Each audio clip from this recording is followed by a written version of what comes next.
ಎಲ್ಲ ಸ್ವಾಯತ್ತ ಸಂಸ್ಥೆಗಳನ್ನು ದುರುಪಯೋಗ ಮಾಡಿಕೊಂಡು ನಮ್ಮ ಮುಖ್ಯಮಂತ್ರಿಗಳವರ ಮೇಲೆ, ಕೆಲವೊಂದು ಮಂತ್ರಿಗಳ ಮೇಲೆ ಇಲ್ಲ ಸಲ್ಲದ ಆರೋಪಗಳನ್ನು ಮಾಡ್ತಾ ಇದ್ದರು.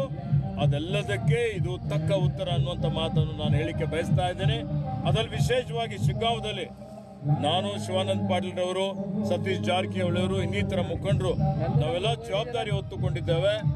ಆ ಸಂದರ್ಭದಲ್ಲಿ ಶಿಗ್ಗಾಂವಿನ ಮತದಾರರು ಜಾತ್ಯತೀತವಾಗಿ ಇವತ್ತೇ ನಮ್ಮ ಪಕ್ಷದ ಅಭ್ಯರ್ಥಿಗೆ ಏನು ಪ್ರಚಂಡ ಬಹುಮತದಿಂದ ಸುಮಾರು 13,000ಗಳಿಗಿಂತಲೂ ಹೆಚ್ಚಿನ ಮತಗಳಿಂದ ಯಾಸಿರ್ ಖಾನ್ ಪಠಾಣ್ ಅವರಿಗೆ ಗೆಲ್ಸ್ಕೊಟ್ಟಿದ್ದಾರೆ.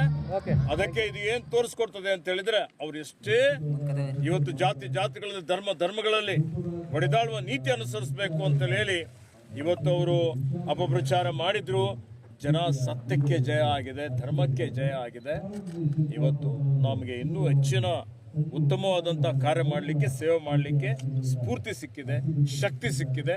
ಮಾನ್ಯ ಸಿದ್ದರಾಮಯ್ಯನವರಿಗೆ, ಮಾನ್ಯ ಡಿ ಕೆ ಶಿವಕುಮಾರ್ ಅವರಿಗೆ, ಮಾನ್ಯ ಮಲ್ಲಿಕಾರ್ಜುನ್ ಖರ್ಗೆಜಿ ಅವರಿಗೂ, ಶ್ರೀಮತಿ ಸೋನಿಯಾ ಗಾಂಧಿ, ರಾಹುಲ್ ಗಾಂಧಿ ಅವರಿಗೂ ಈ ಜಯ ಇವತ್ತು ಅವರಿಗೆ ಲಭಿಸ್ತದೆ ಅಂಥೇಳಿ ಅನ್ನುವಂಥ ಮಾತನ್ನು ನಾನು ಹೇಳಿ, ಮಾನ್ಯ ಸಿದ್ದರಾಮಯ್ಯ ಅವರ ನಾಯಕತ್ವದಲ್ಲಿ ಇವತ್ತು ನಾವೇನು ಈಗಾಗಲೇ ಕೆಲಸ ಮಾಡಿದ್ದೇವೆ, ಸೇವೆ ಮಾಡಿದ್ದೇವೆ. ಇನ್ನು 3.5 ವರ್ಷ ನಿರಾತಂಕವಾಗಿ ಉತ್ತಮವಾದಂಥ ಆಡಳಿತ ಇವತ್ತು ಕೊಡ್ತೇವೆ. ಈಗಲಾದರೂ ಪ್ರತಿಪಕ್ಷಗಳು ಎಚ್ಚೆತ್ತುಕೊಂಡು ಒಳ್ಳೆ ಕೆಲಸಕ್ಕೆ ಇವತ್ತು ತಮ್ಮ ಸಂವಿಧಾನಾತ್ಮಕ ಜವಾಬ್ದಾರಿ ಇವತ್ತು ಅವ್ರು ವಹಿಸಬೇಕು.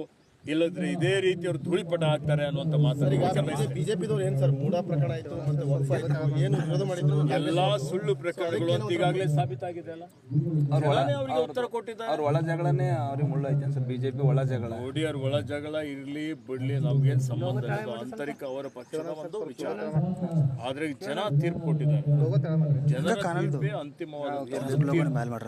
ಹೀಗಾಗಿ ಇವತ್ತು ಅವರಿಗೆ ಒಳ್ಳೆ ರೀತಿಯ ತಕ್ಕ ಶಾಸ್ತಿ ಮಾಡಿದ್ದಾರೆ, ಒಳ್ಳೆ ಪಾಠ ಕಲಿಸಿದ್ದಾರೆ.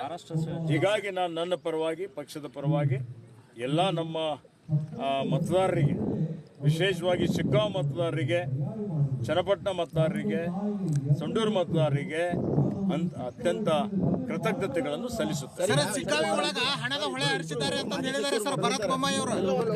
ಬಿಜೆಪಿ ಹಿನ್ನಡೆ ಸರ್, ಇದು ಭಾರಿ ಮುಖಭಂಗನ ಸರ್. ಇಬ್ಬರು ಮಾಜಿ ಸಚಿವರು ಎಷ್ಟೇ ಸುಳ್ಳು ಹೇಳಿದ್ರು, ಎಷ್ಟೇ ಇವರು ಪ್ರಯತ್ನ ಪಟ್ಟಿದ್ರು, ಅಪಪ್ರಚಾರ ಮಾಡಿದ್ರು, ನಾವೇನು ಸೇವೆ ಮಾಡಿದ್ದೇವೆ, ಏನು ಕೆಲಸ ಮಾಡಿದ್ದೇವೆ, ಜನ ಅದಕ್ಕೆ ಮನ್ನಣೆ ಕೊಟ್ಟಿದ್ದಾರೆ.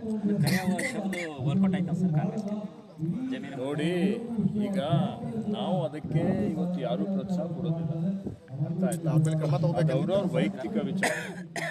ನಾವು ನಮ್ಮ ಏನು ಸಾಧನೆ ಇದೆ, ನಾವೇನು ಸೇವೆ ಮಾಡಿದ್ದೀವಿ, ಏನು ಕಾರ್ಯಕ್ರಮ ಕೊಟ್ಟಿದ್ದೀವಿ, ಅದರ ಆಧಾರದ ಮೇಲೆ ನಾವು ಚುನಾವಣೆಗಳನ್ನು ಎದುರಿಸ್ತೇವೆ.